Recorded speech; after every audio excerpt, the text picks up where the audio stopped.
kita masukin, enggak, kita ambil penyerahan banding karena minggu lalu sudah didaftar. Ini tinggal diambil aja dan ini nih masukin. Hari ini kita menyerahkan memori banding atas perkara Mas Kelevi Najar, terdakwa juga dalam perkara 1327 Pengadilan Negeri Jakarta. Sebagaimana yang kita informasikan bahwa merupakan kewajiban kita ataupun keinginan kita untuk melakukan banding. Ada hal-hal tertentu yang menjadi alasan argumentasi hukum kita mengapa kita harus melakukan banding. Yang terpenting adalah terhadap unsur, di mana unsur tersebut majelis hakim menyatakan bahwasanya turut serta dalam mengakses informasi. Nah, turut serta di sini adalah ternyata dalam putusan itu fakta persidangan hanya ada peristiwa membuat video, di mana Galih pada saat itu adalah orang yang diwawancarai, sedangkan terdakwa 1, terdakwa 2 adalah satu kameramen dan satu lagi sebagai orang yang menanyakan atau host.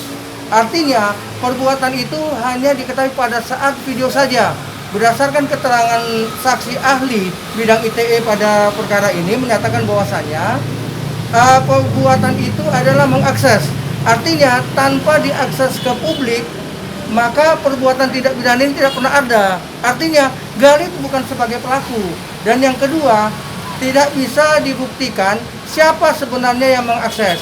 Majelis hakim dalam pertimbangan menyatakan terlepas siapa yang mengakses ke publik, maka perbuatan ketiga terdakwa itu hanya membuat video tersebut.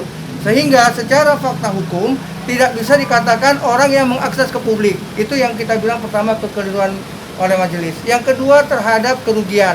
Kerugian dimaksud bahwasanya kerugian imaterial menurut majelis hakim. Ternyata menurut saksi ahli, kalau seorang artis atau public figure, kerugian imaterialnya itu adalah dia tidak bisa melakukan kegiatan atau dia menolak kegiatan sehari-harinya. Artinya apa? Secara fakta bahwasanya yang bersangkutan masih setelah peristiwa ini masih melakukan ke media-media, menghadiri beberapa wawancara terkait dengan perkara ini, sehingga nyata bahwasanya ini bukan kerugian imaterial, bahwa terhadap kerugian ini adalah material. Misalnya dia menyatakan dia stres, masuk rumah sakit dan berobat, dirawat. Nah, dirawat di sini dalam fakta persidangan tidak bisa dibuktikan adanya yang bersangkutan dirawat di rumah sakit, sehingga bukti bahwasanya adanya kerugian tidak dapat dibuktikan sesuai dengan fakta persidangan. Oleh karenanya kita berkeyakinan tidak timbul ada kerugian di sini. Terkait bahwasanya dibully anaknya, ya itu adalah peristiwa hukum yang berbeda sehingga tidak bisa dikaitkan dalam peristiwa hukum ini. Penting rasa keadilan, di mana rasa keadilan itu adalah dengan ganjaran hukuman yang begitu berat, maka Galih tidak pantas dihukum sedemikian. Kenapa? Karena peristiwa ini adalah turut serta. Turut serta itu adalah bagian daripada perbuatan dari pelaku utama. Pelaku utama dalam fakta persidangan majelis hakim menyatakan terlepas siapa yang melakukannya. Artinya majelis hakim juga tidak bisa menentukan siapa pelaku utama, orang yang mengakses daripada video tersebut. Sehingga dalam hukum pidana, menurut ahli dalam hukum pidana, tindak pidana mengakses itu tidak dilakukan oleh terdakwa 3. Terdakwa 3 hanya hadir. Jadi kerjasama mereka itu bukan dalam bentuk kerjasama begini loh, nanti begitu dia tayang banyak orang yang melek, kita pemilik YouTube pasti akun YouTube pasti akan mendapatkan benefit. Ya karena benefit itu tidak ada kerjasama antara terdakwa 3 dengan 1 dan 2 untuk menghasilkan benefit apabila video ini nanti bisa diakses ke publik. Artinya bahwasanya sangatlah salah menerapkan secara hukum adanya perbuatan kerjasama penyertaan antara yang bersangkutan, sehingga kami berkeyakinan bahwasanya berdasarkan fakta persidangan dan analisa yuridis atas apa yang divonis atau dihukum terhadap klien kami, hal tersebut terjadi kesalahpahaman dalam penerapan hukumnya. Kita bahwasanya rasa keadilan sudah cukuplah dengan ini dia menjalankan, sehingga makanya dalam permohonan kita meminta Yang Mulia kalau bisa membebaskan, mengembalikan harkat dan martabat yang bersangkutan. Namun karena peristiwa ini sudah terjadi, sudah berlangsung, setidak-tidaknya diberikan hukuman seadil-adilnya, seringan-ringannya. Kenapa? Efek jerah daripada perbuatan pasal 27 ayat 3 Undang-Undang ITE ini adalah sangat berlebihan, 2 tahun 4 bulan. Sangat tidak menimbulkan rasa keadilan. Kenapa?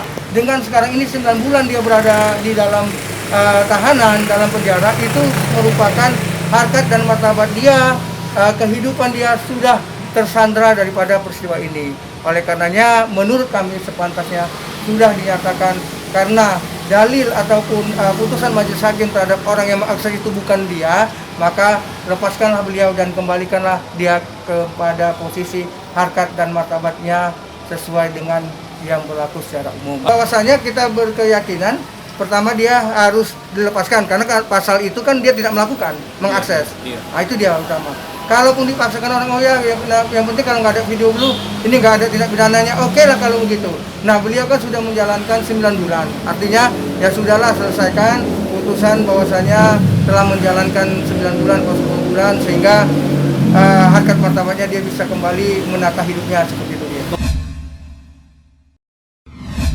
Semoga Gali secepatnya bebas ya, karena kan memang dari awal sendiri tidak seperti yang diberitakan, tidak dari fakta-fakta alat-alat bukti juga kan sesuai apa yang aku sampaikan dan pada saat di BAP, terus pada saat di fakta di pengadilan gitu. Jadi sehingga apa yang Bang Denny tadi jelaskan memang kenyataannya seperti itu dan mudah-mudahan nanti pengadilan tinggi bisa mengabulkan permohonan banding ini.